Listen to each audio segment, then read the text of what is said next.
नमस्कार। सूचना काशी विद्यापीठ की तरफ से आई है 3 हफ्ते के बाद में। सूचनाएं समझ में मेरे भी कम आ रही हैं, तो सूचनाओं को पूरा देखिएगा, समझिएगा, जो भी बातें बताऊंगा और जो भी नोटिफिकेशन के लिंक दूंगा उनको ध्यान से पढ़ लीजिएगा। नहीं तो विश्वविद्यालय, यूट्यूब और मेरा नुकसान नहीं होगा, आपका ही होगा। हो सकता है इंटरव्यू से पहले आपको जो सिनॉप्सिस सबमिट करना है उसको लेकर भी समस्याएं आ जाएं, यदि किसी छोटी सी गलती को आप कर देते हैं। जो आपको फ़ीस जमा करनी है उसको तय तारीख तक फ़ीस को जमा कर दीजिएगा। जो डॉक्यूमेंट्स आपको सबमिट करने हैं तय तारीख तक उसको भी सबमिट कर दीजिएगा, और रिसर्च प्रपोजल जो सबमिट करना है उसको भी तय तारीख तक सबमिट कर दीजिएगा। डिटेल में बात करूंगा इसी वीडियो के लास्ट में। पहले आप सुन लीजिए जिन डिपार्टमेंट का अभी डेट आई है कि आपको अपने डॉक्यूमेंट और सिनॉप्सिस, इसे शोध प्रस्ताव बोलते हैं, रिसर्च प्रपोजल बोलते हैं, सबमिट करना है विश्वविद्यालय में। सबमिट किस माध्यम में करना है, किस तारीख तक करना है, वो मैं वीडियो के लास्ट में बताऊंगा। तो जितनी आपके पास समझ और जितना समय है उतना वीडियो देखिएगा। देखने और समझने के उपरांत मन में कोई डाउट, शंका, सवाल हो तो कमेंट बॉक्स ऑप्शन है, उसको आप अप्लाई कर दीजिएगा। कोड नंबर 708 इकोनॉमिक्स 25 अप्रैल तक सबमिट करना है सिनॉप्सिस। उसके बाद है पॉलिटिकल साइंस डिपार्टमेंट, 20 अप्रैल तक सबमिट करना है सिनॉप्सिस।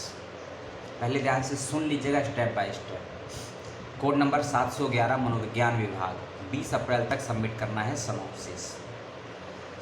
उसके बाद ये एजुकेशन डिपार्टमेंट है, जिसमें समय बहुत कम दिया है आप लोगों को, 8 अप्रैल तक का, ठीक है। 8 अप्रैल तक सबमिट कर देंगे एजुकेशन डिपार्टमेंट के, इतिहास विभाग के बच्चे। इतिहास विभाग के 13 छात्र हैं, शिक्षा शास्त्र विभाग के 5 छात्र हैं, ठीक है। और जो कोर्स वर्क पूर्ण कर चुके हैं इनको भी 8 अप्रैल तक सबमिट करना है, यानी कि शिक्षा शास्त्र और एजुकेशन के बच्चों का कॉम्बिनेशन है इसमें, इनको 8 अप्रैल तक बोला गया है। फिर एक डिपार्टमेंट है इसमें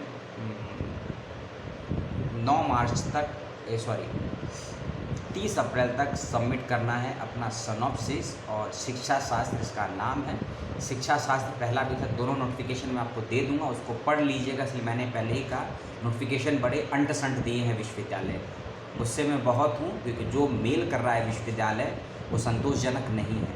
बच्चों को जो व्हाट्सएप पे मैसेज कर रहा है वो संतोषजनक नहीं है। मैं शेयर नहीं कर सकता हूँ आपसे सिक्योरिटी रीजंस की वजह से। बच्चों को जो परेशानी हो रही है वो बच्चे ही बता पाएंगे आपको। एजुकेशन का दूसरा नोटिफिकेशन है जिसके अनुसार आप लोगों को 30 अप्रैल तक अपने विभाग में डॉक्यूमेंट सबमिट करने होंगे।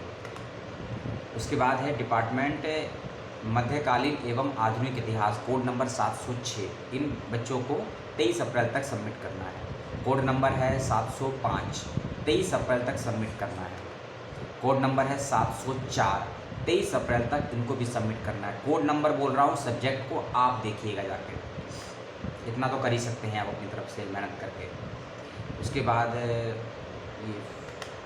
एक नोटिफिकेशन और है, ये सबमिट करना है, प्रबंधन है शायद, क्या बोलते हैं, मैनेजमेंट, प्रबंधन शास्त्र है इसको। इस डिपार्टमेंट के बच्चों को सबसे लास्ट में 9 मई डेट है, 9 मई 2022 तक सबमिट करना है अपना प्रपोजल। एक डिपार्टमेंट और है, इन बच्चों को 8 अप्रैल तक अपना प्रपोजल सबमिट करना है, वाणिज्य, ठीक है। इसी डिपार्टमेंट के बच्चों को सबमिट करना है। और ये जो वाणिज्य डिपार्टमेंट का नोटिफिकेशन है लंबा चौड़ा है, 3 पेज का है, इसको ध्यान से देख लेंगे। एक फॉर्म भी अटैच किया गया है, उसको भी भर के आपको सबमिट करना है। मैंने जो तारीख बताई है उम्मीद करता हूँ सुने होंगे और समझे भी होंगे। अब करते हैं ज़रूरी बातों की बातचीत। आपका जो भी सिनॉप्सिस होगा अपने एचओडी की ईमेल आईडी मिलेगी आपको वेबसाइट से, मुझे परेशान मत करिएगा। नहीं तो विश्वविद्यालय का ऑर्डिनेंस या फिर एमफिल पीएचडी का जो ऑर्डिनेंस आया था उसको खोलिएगा, उसमें डिपार्टमेंट की ईमेल आईडी मिल जाएगी।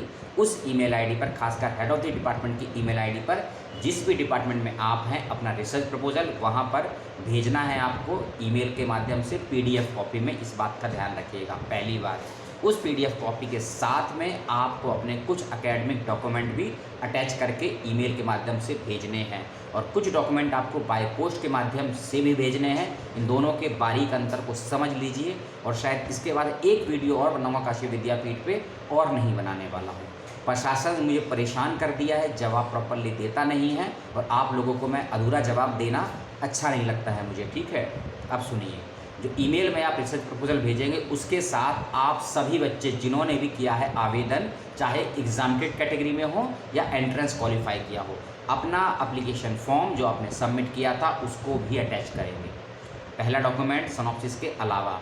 दूसरा डॉक्यूमेंट, यदि आपने एंट्रेंस दिया है तो एडमिट कार्ड का कॉपी और जो रिज़ल्ट आया है आपका उसकी कॉपी, इसको भी अटैच करेंगे। 3 हो गए। यदि आप किसी कैटेगरी में आते हैं, एससी हैं, एसटी हैं, ओबीसी हैं, ओबीसी नॉन क्रीमी लेयर है, पीडब्ल्यूडी हैं, ईडब्ल्यूएस है, उसका सर्टिफिकेट भी आप अटैच करेंगे। अपडेट वाला करिएगा, ध्यान रखिएगा, एक्सपायर वाला करेंगे आप कैटेगरी से बाहर हो जाएंगे। हो गए 4 डॉक्यूमेंट। इसके अलावा सभी अपनी मार्कशीट को भी अटैच कर दीजिएगा। 10th, 12th, यूजी, पीजी, यदि एमफिल किया है तो उसकी, और यदि पीजी का 3rd ईयर का कंप्लीट है, 3rd सेमेस्टर कंप्लीट है, 4th का रिजल्ट नहीं आया तो तीनों सेमेस्टर का लगा दीजिएगा, ठीक है।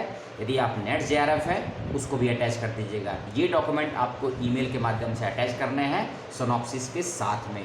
इसके अलावा इन सभी डॉक्यूमेंट को इंक्लूडिंग रिसर्च प्रपोजल, ये सभी डॉक्यूमेंट की फ़ोटोकॉपी जो कि सेल्फ अटैच्ड होंगी, इंक्लूडिंग आपका रिसर्च प्रपोजल जिसकी आपको 3 कॉपी करनी है।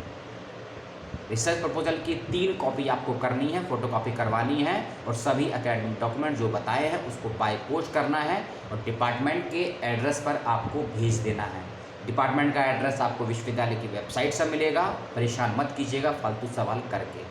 कौन से डॉक्यूमेंट बाय पोस्ट, कौन से डॉक्यूमेंट ईमेल से भेजने हैं आपको बता दिया है, किस तारीख तक भेजने हैं। वीडियो को 3 मिनट पीछे फॉरवर्ड करके देख लीजिएगा, आपको जानकारी मिल जाएगी। एक और बात, जब आपको ये डॉक्यूमेंट भेजेंगे और वहाँ मेल करेंगे, उससे पहले आपको इंटरव्यू से पहले एक फ़ीस सबमिट करनी होगी।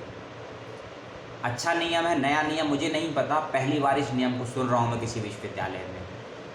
अद्भुत भारत है, विश्वगुरु है भारत, नई शिक्षा नीति के अंतर्गत आने वाला, ठीक है।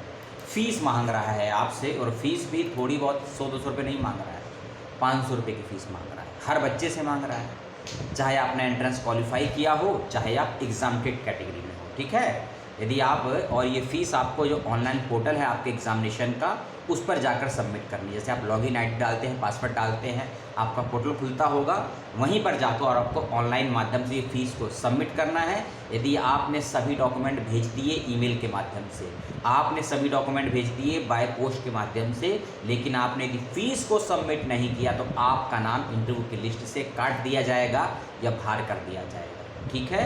फ़ीस इसमें वो भी सुन लीजिए, जो बच्चे ओबीसी हैं और सामान्य कैटेगरी के यानी कि जनरल हैं, और ओबीसी में नॉन क्रीमी लेयर मिलाकर, ईडब्ल्यूएस इंक्लूडिंग, यानी कि सामान्य, ओबीसी में नॉन क्रीमी लेयर, ईडब्ल्यूएस, इन सभी को 500 रुपये की फ़ीस देनी है। और जो बच्चे विकलांग हैं, एससी हैं, एसटी हैं, उनको 250 रुपये की फ़ीस देनी है। और साथ में यदि आप ऑनलाइन फ़ीस जमा करते हैं, और ऑनलाइन में भी यदि आप पेटीएम, गूगल पे, फ़ोनपे से करते हैं, उसके स्क्रीनशॉट की कॉपी भी अटैच करके आपको भेजनी होगी। इस बात का ध्यान रखिएगा। यदि आपने किसी से करवाई है तो उसके स्क्रीनशॉट की कॉपी लीजिए, अटैच कीजिए, और उसको भी आपको भेजना है। एक और बात मैं बता रहा हूँ, भविष्य के लिए सुरक्षा के पॉइंट ऑफ व्यू से विश्वविद्यालय ने नहीं कहा है, मेरा सुझाव है, अप्लाई करना तो आपके हाथ में है। सभी डॉक्यूमेंट को जो आप मेल करेंगे उसका सीसी कॉपी अपने पास रखिएगा। ईमेल में ऑप्शन होता है किसी को ईमेल भेजने का, उसके बाद एक बीबी का ऑप्शन होता है, एक सीसी का ऑप्शन होता है। तो सीसी में आप लोग अपनी ईमेल आईडी डालिएगा, ताकि आपके पास डॉक्यूमेंटेशन प्रूफ रहे कि आपने किस डेट, किस समय, कौन से डॉक्यूमेंट किस अधिकारी को ईमेल के माध्यम से भेजे हैं। नहीं तो भविष्य में हो सकता है वो लोग कह दें कि आपके डॉक्यूमेंट हमको प्राप्त नहीं हुए, आपका ईमेल नहीं आया, और इस कंडीशन में आपका हो सकता है नाम इंटरव्यू की लिस्ट से बाहर कर दिया जाए। ये समस्या हुई है कुछ डिपार्टमेंट में। जो बच्चों ने मुझे फ़ोन करके बताया है, उनको मैं केवल सांत्वना देने के अलावा कुछ नहीं कर सकता हूँ। किसी और के सारी समस्याएं ना हो, इसलिए मैं आपको एक्स्ट्रा चीज़ें बता रहा हूँ, ठीक है। इसके अलावा कुछ चीज़ें आपको और भेजनी है। जो भी डॉक्यूमेंट भेजेंगे बिना सेल्फ अटैच के मत भेजिएगा। नोटिफिकेशन में नहीं लिखा है, अपनी तरफ से बता रहा हूँ, पूर्व के अनुभव से ध्यान रखिएगा। अपनी जो डॉक्यूमेंट बाय पोस्ट भेज देंगे, 4 पासपोर्ट साइज़ या 2 पासपोर्ट साइज़ फ़ोटो भी ज़रूर भेजिएगा, ठीक है। रिसर्च प्रपोजल के साथ साथ एक चीज़ जो मैंने बताई नहीं, आपके दिमाग में जो डर था वो क्लियर कर दिया है। बहुत से डिपार्टमेंट ऐसे हैं जिन्होंने रिसर्च प्रपोजल के साथ साथ पावर पॉइंट प्रेजेंटेशन भी आपसे मांगा है। और ये किस डिपार्टमेंट में मांगा है जो आपको नोटिफिकेशन का लिंक मैं दूंगा उसके अंदर लिखा हुआ है, जिस नोटिफिकेशन में लिखा है उसी डिपार्टमेंट के बच्चों को पीपीटी बनाकर भेजना है, जिसमें नहीं लिखा है उसको नहीं भेजना है। फिर भी एक बार अपने डिपार्टमेंट से फ़ोन करके ईमेल करके कंसल्ट कर लीजिएगा कि क्या आपको भी पीपीटी बनाकर भेजनी है या नहीं, या केवल रिसर्च प्रपोजल ही सबमिट करना है। इन बातों का ख्याल रखिएगा विशेष रूप से। और पीपीटी कलर बनाइए, ब्लैक एंड वाइट बनाइए, कोई फ़र्क नहीं पड़ता है। कितना समय दिया जाएगा पीपीटी प्रेजेंटेशन का आपको, ये मैं नहीं जानता हूँ। जो मैंने आपको डेट्स बताई है ना, ये इन डेट्स का संबंध केवल आपको अपने सिनॉप्सिस सबमिट करने तक है, इंटरव्यू की डेट नहीं है ये। जब ये चीज़ें आप सबमिट कर देंगे, जो भी आपकी डेट है 8 अप्रैल, 13 अप्रैल, 23 अप्रैल, 8 मई है ना, एक डिपार्टमेंट की है, 9 मई एक डिपार्टमेंट की है प्रबंधन शास्त्र की, तो इन डेट्स के बाद ही आप लोगों के इंटरव्यू की डेट आएगी। और इंटरव्यू की डेट आपको विश्वविद्यालय की वेबसाइट से ही प्राप्त होगी। कब तक प्राप्त होगी ये विश्वविद्यालय बताएगा। हो सकता है आपको ईमेल के माध्यम से भी आपको ये इंटरव्यू के विषय में सूचना दी जाए, इस बात का ध्यान रखिएगा। जिस बात से मैं परेशान था उसको भी सुन लीजिए। ये जो नोटिफिकेशन आए हैं ना पिछले 3 दिनों में, ऐसी बहुत सी जानकारियाँ विश्वविद्यालय बच्चों को मैसेज के माध्यम से और व्हाट्सएप के माध्यम से भेज रहा है।